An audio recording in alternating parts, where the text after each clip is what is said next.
Good evening, and welcome, and peace be with you. I'm Debbie Dunleavy.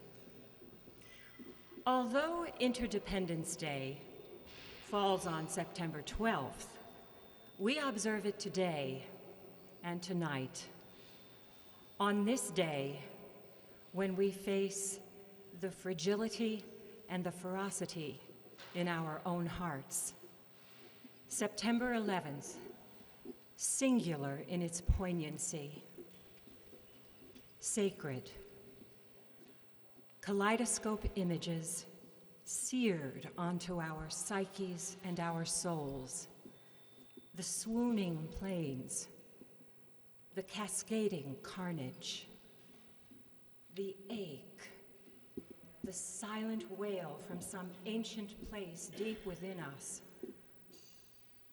a visceral memory we cannot forget and should not and must not forget.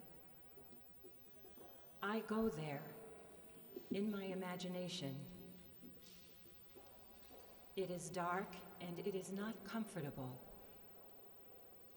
but sometimes you must feel the discomfort to think deeply, to think vastly. The horror, the anguish, the rage, the sorrow, and the utter disbelief. I see them reaching out, one to the other, friends and co-workers and strangers, reaching out for one last connection, staring into the abyss. Do you see where we go at that moment, that final moment?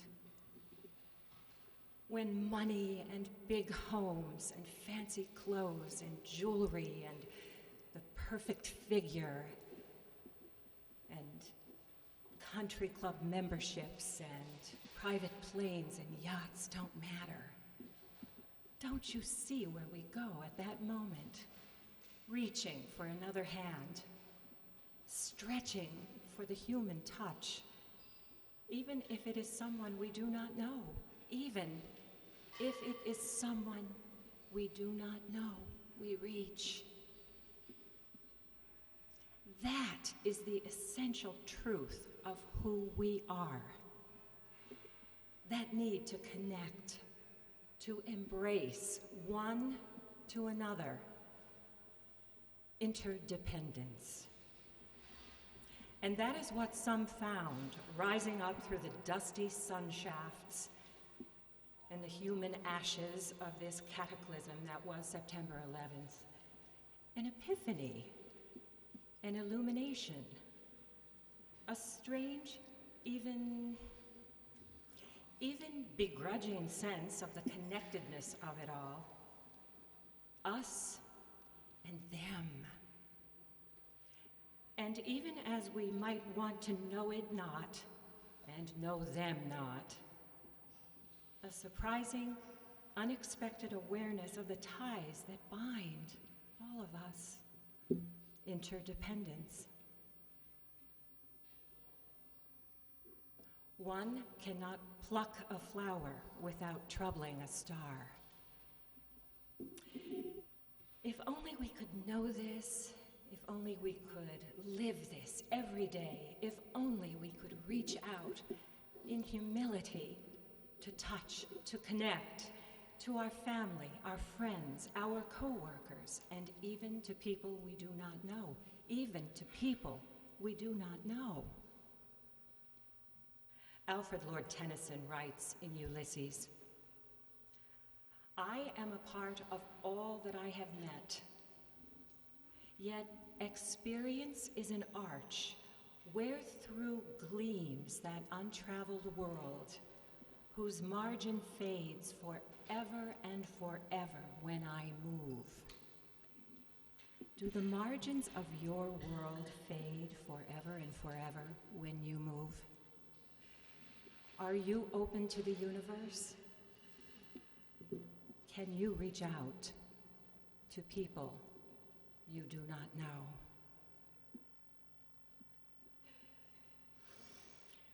I turn now to Rabbi Joseph Mendelson of Temple Israel, our wise and learned rabbi. Oh, Rabbi, help us see with our hearts, help us understand and hold to hope.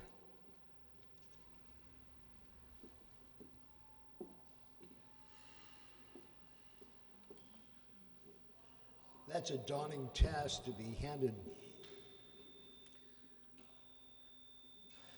It's been 7 years since the horrific terrorist attacks on our nation. There have been a variety of accusations, a number of new safety procedures that have gone throughout the country and around the world. There has been identification of victims, identification of heroes, nationwide come together to help families who have lost loved ones, both victims and those who attempted to save victims and became victims themselves.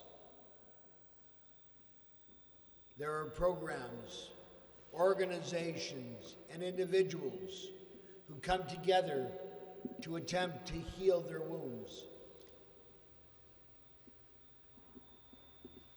We are here this evening to recognize that there needs to be universal resolve to never let this type of tragedy happen again. Not to be bogged down by politics, not to be fooled by inflammatory stories, not to be lulled into inaction by apathy.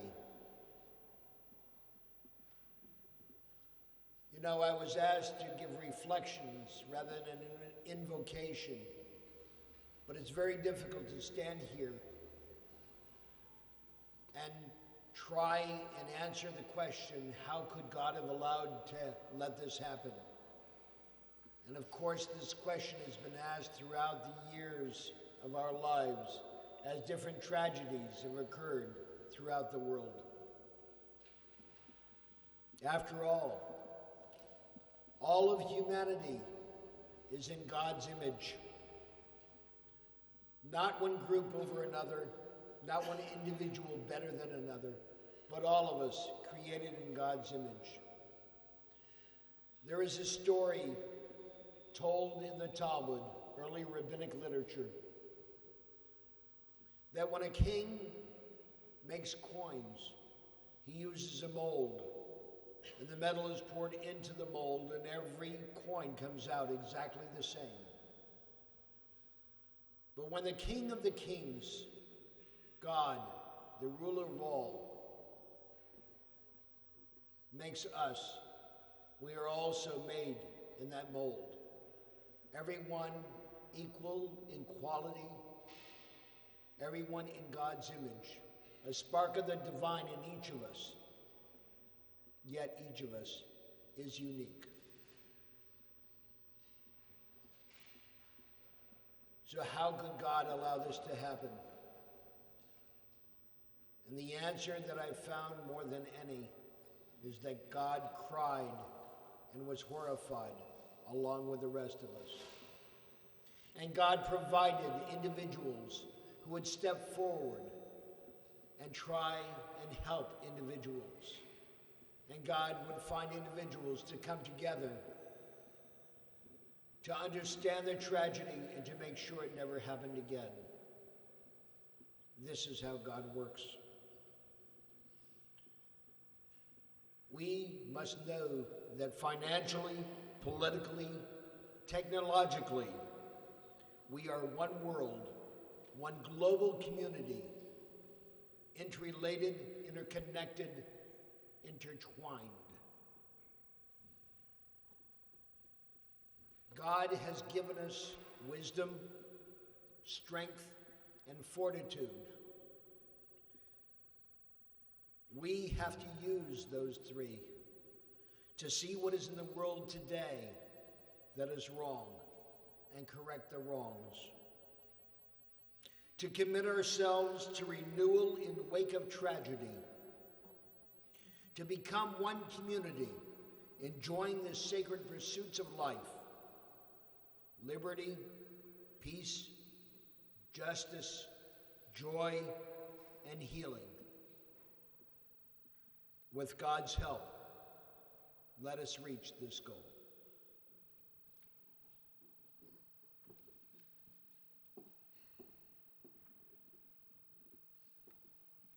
Thank you, Rabbi.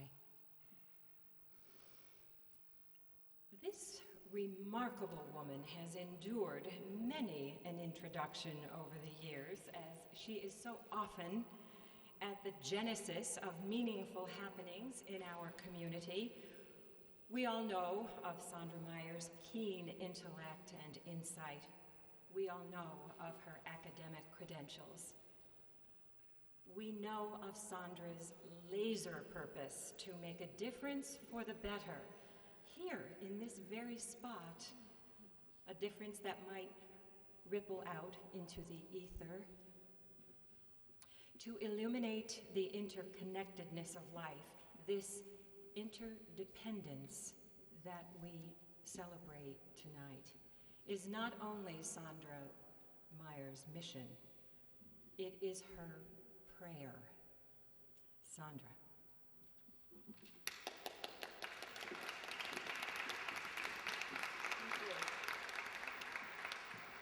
Arlene and I usually try to kind of kill each other at this point, but we won't.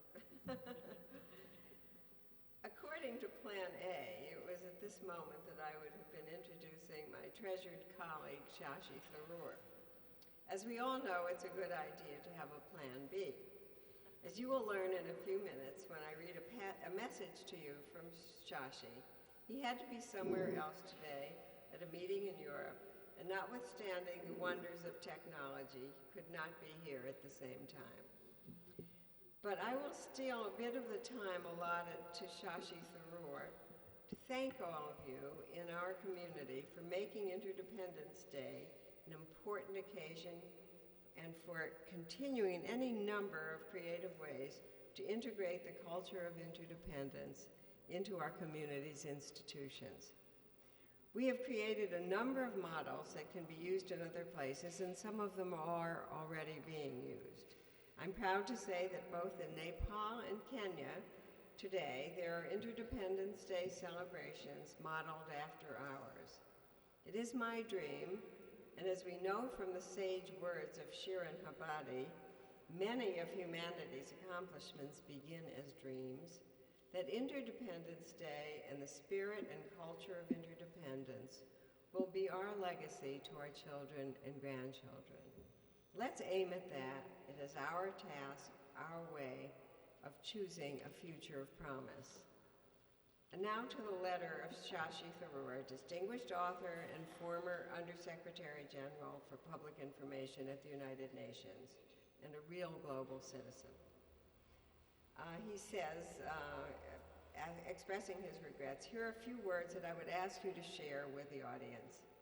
The theme for this gathering, Interdependence, Choosing a Future of Promise, is an apt one. Interdependence is our reality, but it is ours to choose whether or not we will embrace that reality to expand our notions of citizenship in a world in which we are inescapably bound to one another, a world where we must abandon our limited views of who the we and the they are. People wiser than we have perhaps known that for a long time, but now all of us must catch up and seize the moment to build a safer, more humane and compassionate world. Indeed, today, I think it is fair to say that even those countries that once felt insulated from external dangers by wealth or strength or distance now fully realize that the safety of people everywhere depends not only on local security forces, but also on guarding against terrorism, warding off the global spread of pollution, of diseases, of illegal drugs, and of weapons of mass destruction, and on promoting human rights, democracy, and development. As with dangers, so too with opportunities. Jobs everywhere depend not only on local firms and factories, but on faraway markets for products and services, on licenses and access from foreign governments, on an international environment that allows the free movement of goods and persons, and on international institutions that ensure stability. In short, it's interdependence that makes our world go round. We know that the world is fraught with perils, conflicts, and prejudices, poverty and disease. Yet the spirit of interdependence is not a naive dream. It is the future that we can choose for ourselves and our children and grandchildren. It is practical at every level because it inspires and energizes us to do better in our own local communities, our nation, and our world. I urge you to keep up the pace, expanding the culture of interdependence in your personal lives and your institutions. It takes ordinary individuals around the world to guide tomorrow's leaders to the path to global understanding. Again, my regrets and very best wishes for your success in this most important work. Sincerely yours, Shashi Tharoor.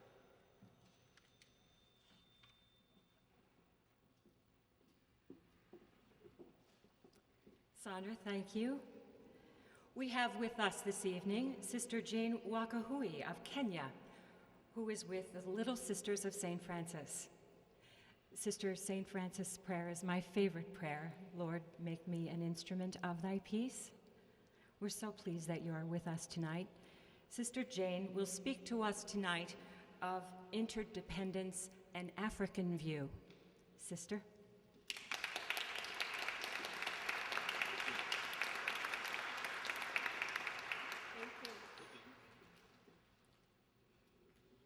As the saying goes, no man is an island, no woman is an island. Each of us, as we seek to realize and fulfill our lives, need one another. We are all a community. We all have connection to each other. We are created for a purpose, and our unique contribution to society has meaning today and future generations. Today, our hearts go to the families and friends of all those who lost their lives in September 11, 2001. Today, in the spirit of interdependence, I am here to share with you my thoughts on the meaning of interdependence as I experience it. I believe that love calls us beyond limits of distance, culture, politics, and religion. Therefore, we have a responsibility to advocate for love, peace, and unity. We have a responsibility to raise awareness of the things that divide us. To begin, we pull together today to reflect on how we can build a better world to live in. How we talk, we share about issues that affect our world, and admit that the past may cast a shadow on charity today. Banish the shadow, embrace that we surely live in a global village. Despite our differences, mutual respect and equity rooted in justice are pillars that hold us together. Yes, we are different in culture, politics, and religion, but there is beauty in differences. With the dialogue about differences, we can propagate unity in diversity. Unity that will affirm that it takes a village to raise a child. Yes, it takes a village to raise a child. I have been that child. That is why I have crossed the borders to be empowered to improve lives of the future. Indeed, my life is a sweet product of interdependence. Were it not for the spirit of interdependence, would I be in Marywood learning skills to help improve life in Africa? The true spirit of interdependence articulates the African concept of Ubuntu. Let's say it together, Ubuntu. Ubuntu. Ubuntu means true humanism. For example, in Africa, funeral or wedding is not a private affair. Rather, it is a celebration of life where the community joined together in love. Of course, we can live the essence of true humanism. It is not restrained by boundary, culture, creed, or politics. It compels us to respond in love to natural relationships. Indeed, true humanism transforms the core of our very being.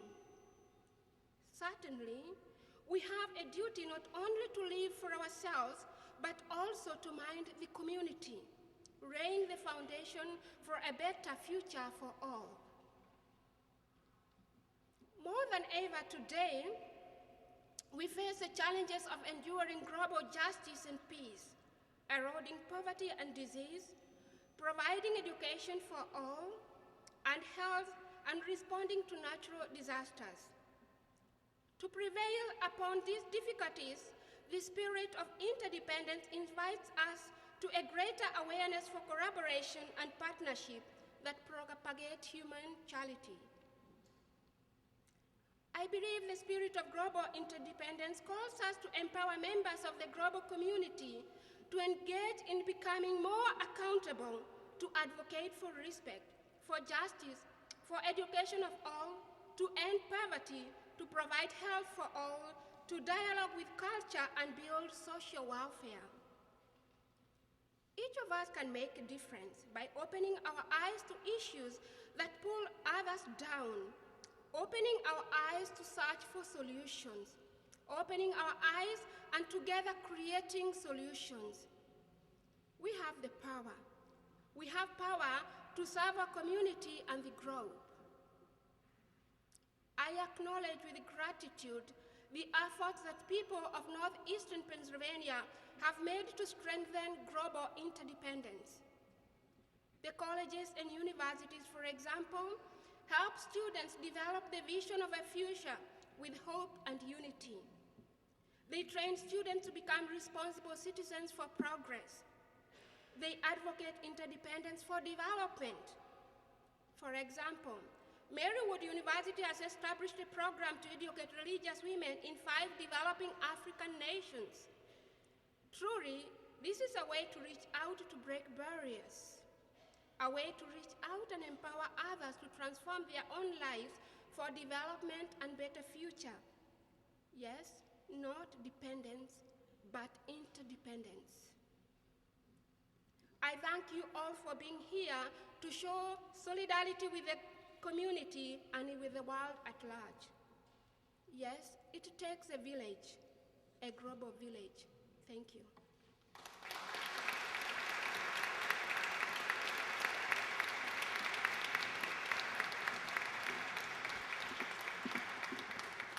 Thank you, Sister Jane, thank you. Your words and thoughts are like music to the heart. Thank you.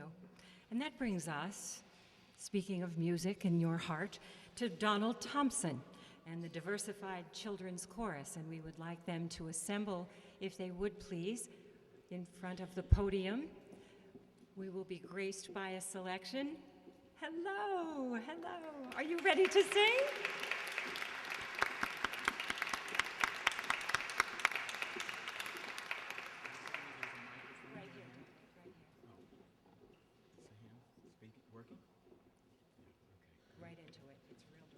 Oh, is it? That's right. Good evening, folks.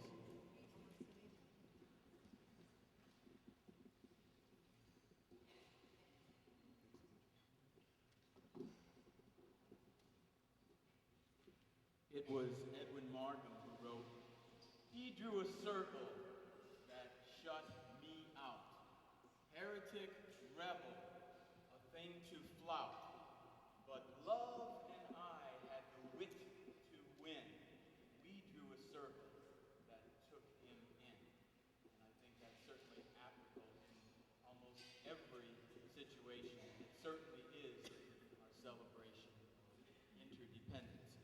Before you, you have just half of our group, and actually we're not singers. All of the youngsters that you see before you are piano students, and they are the beneficiaries of a wonderful program that's sponsored by Diversified Technology Information District. And the program is administered by that wonderful organization, United United Neighborhood Centers. So before you, we have Andrew in the back row, and Deja and Isaiah. Oh, you could have pleasant looks on your face, please. And the little one here is Jamie and Raven. And over here we have Jacob, Leah, and the one who reminds me all the time that he's 6 3/4 years old is Phoenix. And as in every organization, maybe or every event, we'll start with our commercial, our diversified theme. We are diversified, diversified Information technologies, a business with a key and a heart. We give back to our communities and open the door to possibilities. DIVINTECH.com, please say.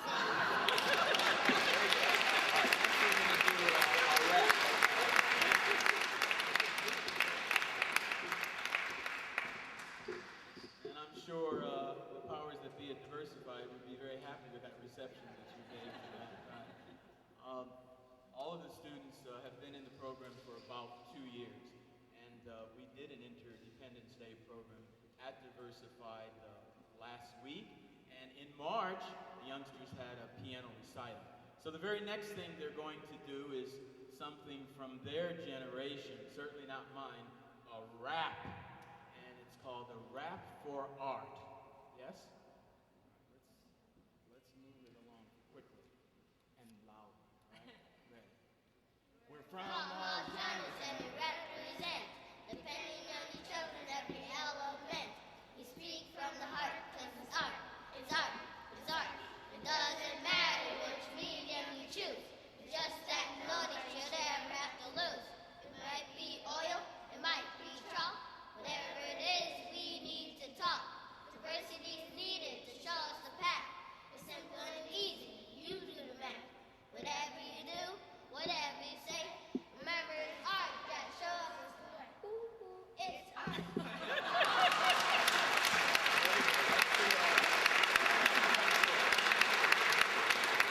Thanks on behalf of the youngsters. Thank you.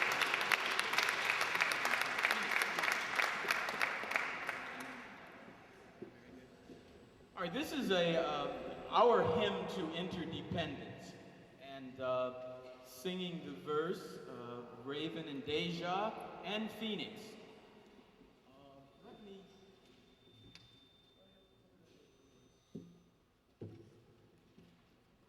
If you listen, if you'll indulge us just for a second. Hymn to Interdependence. I wrote it and I don't remember all of the words, but the youngsters do, and that's the most important thing. All nations with justice at hand can care for the sky, sea, and land. As sister and brother can safekeep each other as we travel through time and space. And the refrain is, we are calling all nations, nations big, nations small. We need each other. Each must heed the call to care for our universe and the well-being of all.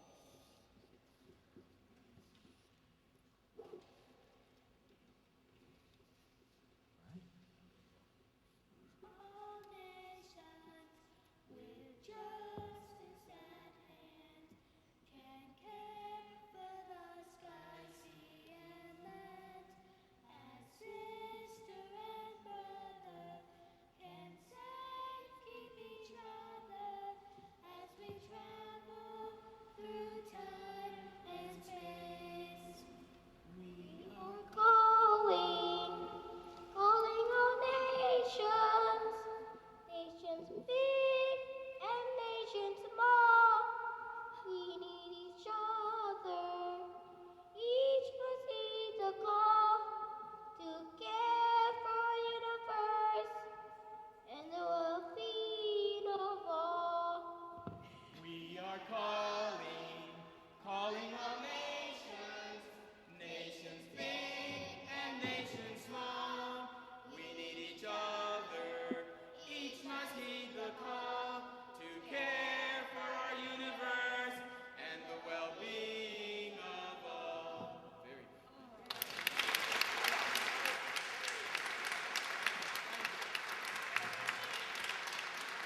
Thank you very much. Thank you.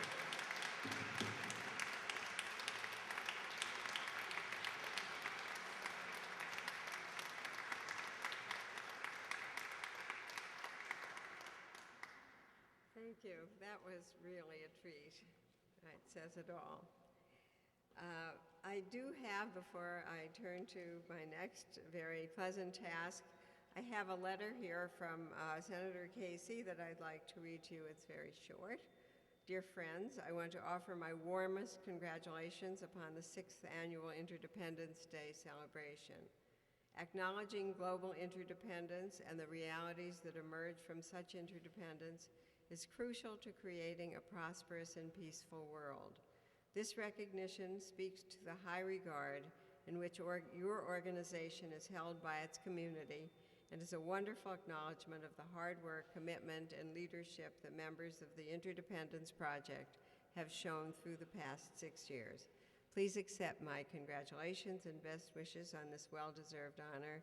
Sincerely, Bob Casey, United States Senator.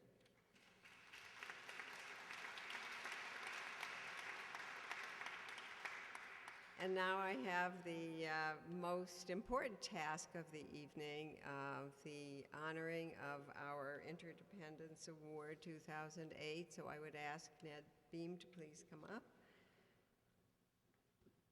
And I would like to read the citation that he will receive tonight in another form, but here it is. Ned Beam, as he is known to all, is not just a distinguished educator, a community leader, and a revered colleague and friend. He is a force of nature. He is as constant, as reliable, as dedicated, as expert in his fields of influence, both personal and professional, as a human being can be. Will the sun rise in the east tomorrow? Is the ocean deep? We can add to that litany of rhetorical questions. Will Ned Beam embrace interdependence as the guiding principle of our age? That is just how sure we are that Ned can be counted on to do what is right, what is best for Keystone, for this community, for this nation, and for this world. He is a beacon of light, brightening our lives and showing us the way to a future of promise. If Ned hadn't come here some 13 years ago to assume the presidency of Keystone Junior College, we would have had to invent him. He not only brought the former Keystone Junior College into a new and important chapter in its history as Keystone College, he also gave confidence to his colleagues within the institution and in the entire community, that with vision, creativity, hope, and hard work, we in this area, notwithstanding hardships and obstacles, could choose a future of promise. For that, for his unique capacity to lift our sights, our skills, and our spirits, we are forever in his debt. And so, it is with profound gratitude, admiration, and affection that on behalf of the Scranton Interdependence Day Committee, I present the 2008 Interdependence Award to Ned Beam. Thank you.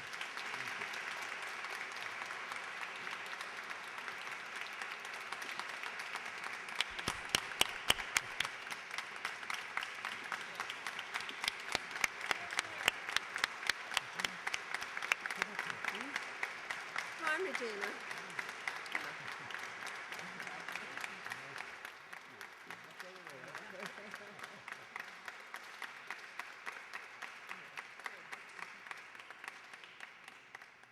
And with the citation, which I'll give to you in a moment, is your gift from the Northeastern Pennsylvania Philharmonic. It is a certificate for 2 tickets for our classical series for you to enjoy or give away if you already have it. But in this place, we have to pay for our supper, and so Ned Beam will now deliver the address of the evening, the keynote address. Thank you,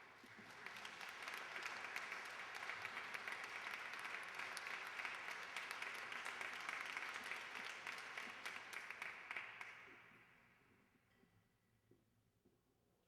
All right, I noticed that the cheering died down when you thought I might be talking again to you. Where is that chorus when I need it? Well, I want to say that I was proud to receive that award because it means so much to us, it means so much to our colleagues at Keystone College, our students, our faculty, our staff, our alumni, our friends, and most of all, everybody in this audience. You've touched us in some way. Regina and I arrived 14 years ago on October 3rd, she reminds me, and we thought we might just be stopping by for a visit. But something magic happens to you when you come to this area in Northeast Pennsylvania. You are captivated by the people. I also look around, I see sister, I see a number of people that have received this award. It's an honor to stand beside them. And so on behalf of all of us, Regina, myself, Keystone College, we say thank you. We strive every day to make La Plume, Pennsylvania famous as a satellite to the Scranton and Wilkes-Barre area, but together we've made a difference in life. And so what I'd like to do is, you've heard so many good comments and wonderful speeches about the Interdependence. And Sandra began the leadership in 2003. A date in having you here, a day started, very sad and somber, at 8:46 this morning on Keystone's campus when the flag was lowered. And we rang our bell that's been there ever since 1868 for a moment of silence for those we lost that horrific day. We wondered whether the students would care enough to attend, or is it something you want to forget and leave behind? They were there. Faculty and staff surrounded them, and we remembered those we lost that we said we'd never forget. And as Debbie said, those that we knew, those we didn't know, but everybody in this room was affected in some way by that event. Since then, the spirit of rising from the ashes and creating something from this, Sandra, Rose, and all the members of the committee, I see former mayors here, I see friends, I see people of the legal profession, and those of you who are volunteers. The word volunteer, trustees are here tonight, but volunteer, you've given your all for this place we know and love. And so every time I come here, I look over at the Constitution, United States of America. Then I glance over to the post-Civil War amendments. And so what makes us different? I notice we heard from those young students. We sang America the Beautiful today. And there was one phrase in there, God mend thine every flaw, confirm thy soul in self-control, by liberty and law. And that's how change takes place, through that method, and all of you are a part of that method. The next thing, all the colleges, universities, Keystone is merely one that have programs featuring Interdependence Day. We want our students to think global, to know global, to understand. A lot of times we think we can't do anything because we're only here, and there's only one of us. And I'm going to tell you a story as we move along about one person who thought he could make a difference, but he needed some courage and some foresight in order to do that. You think about the watershed, Chesapeake Bay watershed. All the way up where we are, it makes a difference what we do, because that determines on what happens in the Chesapeake Bay. We can't see it, it's far away, and we don't know our impact. And that's why everybody in this room and all the students on our colleges and university campuses, they care, they come together, they support the community, whether it be Harvest Day, whether it be Day of Caring, whether it be global, whether it be art. Every college, I know University of Scranton's having 3 events, Marywood's having their events, Lackawanna already had theirs last Friday, Johnson's had theirs, Penn State Worthington today, Keystone College today, then all our brethren up and down the line, so to speak, in Luzerne County and those adjoining counties. What did they do? It's to say, students, you can make a difference. And as Eleanor Roosevelt said, it starts in small places with single individuals who say, I can make a difference. And I go to my friend and I said, we can make a difference. What about those who come to our valley? The next thing I think about are those who have arrived here. So many times, we have an art exhibit going on now, Howard Tran. He's Chinese, but after World War II, they had to flee to Vietnam. So they tried to change their name and their customs, but they were always that family from China. Well, then after the Vietnam War, they came to the United States of America. Well, now they were that family from Vietnam. Now he's proud to say, I am a Chinese, Vietnamese American. And it happened here. The next thing he talked about that just captivated me was that his family was separated for 5 years. His father and one brother got away. His mother and other siblings were there. In spite of the consequences, they tried to escape at least 6 times and finally were successful. And then you say to yourself, what drives a person to do that? It's for a better life. And it's parents, like we all know so well, from wherever they come, the responsibility of providing a better life for their sons and daughters. And most of the time, that's through education, but a better place. And we know as we look around all the way from the potato famine with the Irish, and every nationality has come to the United States of America for a better life. And we just saw where there's a tremendous increase in our Latino, Hispanic families coming to our region. And the purpose is for a better life. And that's the one guarantee we've always given in this country and in this place and through education. Now, Keystone College, at that time, Keystone Academy was founded in 1868. No high school between Scranton and Binghamton. It became the high school because 4 families thought they could do this, and they wanted. This was in memory of the soldiers who never returned. They fought at Antietam, which then allowed the Emancipation Proclamation to be issued by President Lincoln. They fought at Gettysburg, which sealed the end, in fact, of the war. So Pennsylvania has been very important in our history. And the wars that have come by, may there never be another war again. Well, the same thing, the Catholic Archdiocese of Scranton was also founded in 1868. So the thing that we all have in common is our families, our children, and our desire for them to have a better life. Now, what I want to do is just take you on this journey. Now, if anybody finishes before I do, just do this. This is a little signal Regina has so that I know that it's time to maybe wind it down. So that'll be helpful, and that'll keep her from doing it this year. But so please know that your college and universities, many presidents here tonight, this is our goal. We were all created by different groups of people for different reasons, but the basic thing was education and values, whether it be civility, whether it be curiosity, whether it be honesty, whether it be progress through effort and effort and effort. We all exist today and all are thriving. I think that's one thing we all have also in this region. We have the colleges and universities that care about your sons and daughters, those that come to visit us time and time again, and those we've not met yet. All right, what I want to do quickly is talk about, there's been a lot with the debates taking place. We have an election we've never had before. Who would ever have thought when we were founded that we would have 2 tickets that we have right now running for President and Vice President of the United States of America? It's a wonderful thing. Whatever side of the aisle we're on, it's a wonderful thing. All right, I'm going to talk about, they talked a lot about the Douglas-Lincoln debates and Douglas. And just think about mismatch.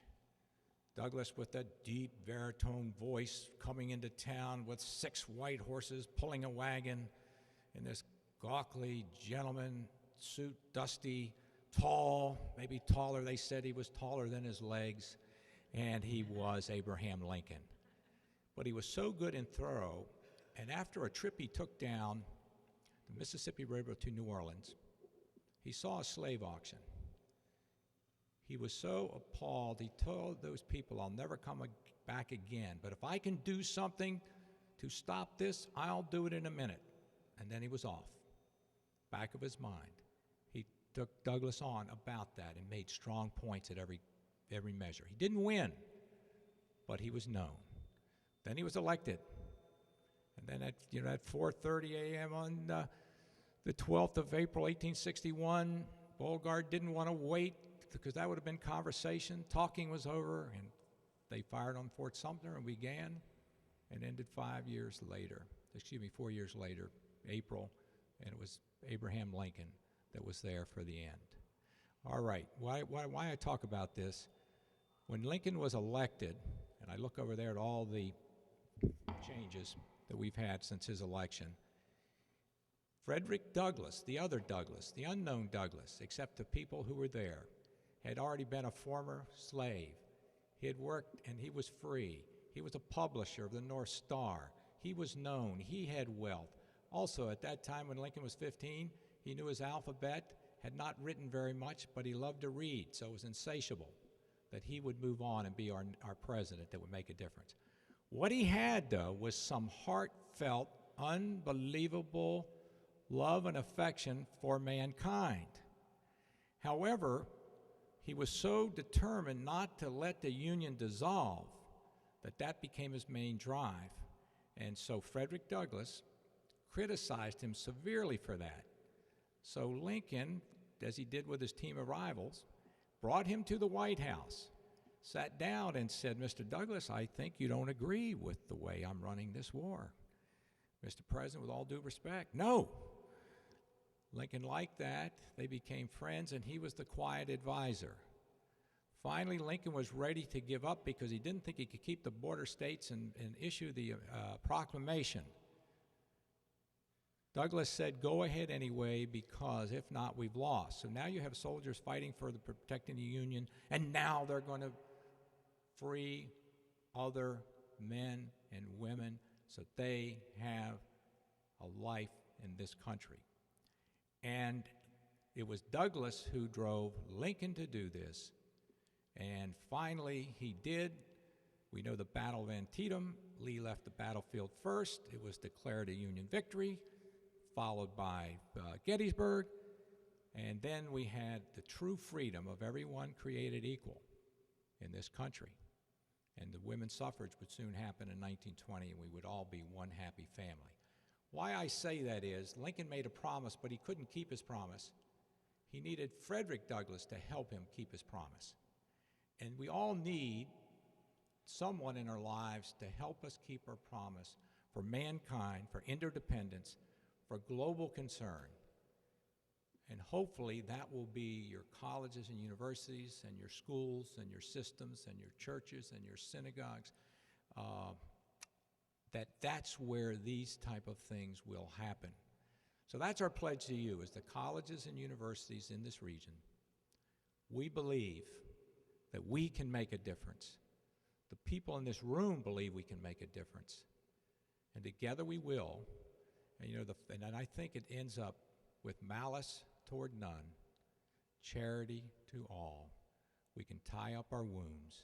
We can move forward and protect and project this country and this place we love so much as a real part of the global world, and know and understand them, respect them, and bring them back to our region with open arms. And finally, the last point, to care about other people is so important. Some say understanding is to tolerate. No, it's more than that, and you all have shown that in every dimension. It's to embrace. It's to embrace and to welcome.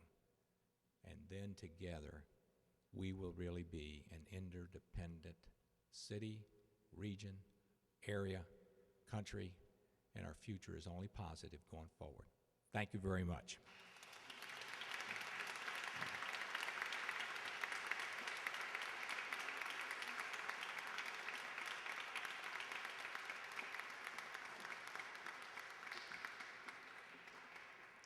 Good evening, everyone. I'm Kate Holland, the co-chairman of Interdependence Day.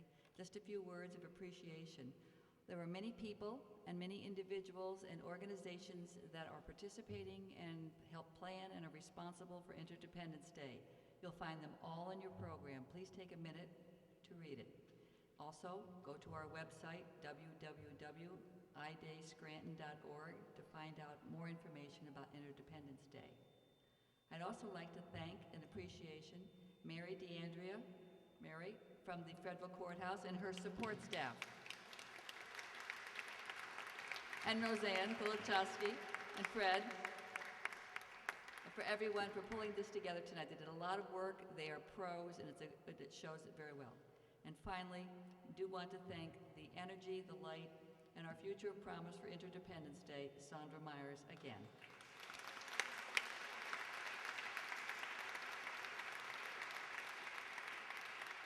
Thank you, Sandra. And thank you, sister. And Debbie, our magnificent MC this evening, beautiful person. And our interpreter, Arlene Weiss, who stands in silence but speaks volumes. Thank you for being with us. I just want to remind everyone that we have a handout that was placed on your seat when you came in here this evening. And it's a list of all of our upcoming programs. We hope that you will be able to attend one or several or all. And we'd like to recognize a pool of very talented, gifted speakers who have volunteered to go out into the community to increase awareness about the importance of interdependence in our community, and also to create a mindset for global interdependence, because that is so critically important. Also, on the back side of your handout, there's an invitation for you all to join us in the planning effort for next year's observance. Thank you so much. And also, please, I'm listed as a co-chair, but you need to know that the chairperson of this year's event is Catherine Holland, and she deserves tremendous recognition for her efforts. Thank you so much.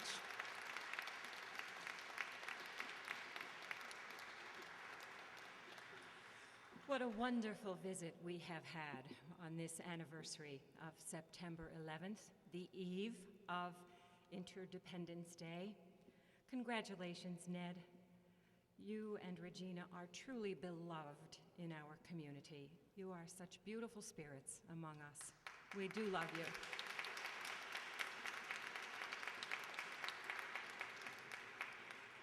And as we close our program and invite you to enjoy the reception, let us, in the stillness of our own souls, go back to the ineffable presence, which is peace, and proclaim it, even in the midst of confusion, that peace which is the power at the heart of God. God bless you all. Good night.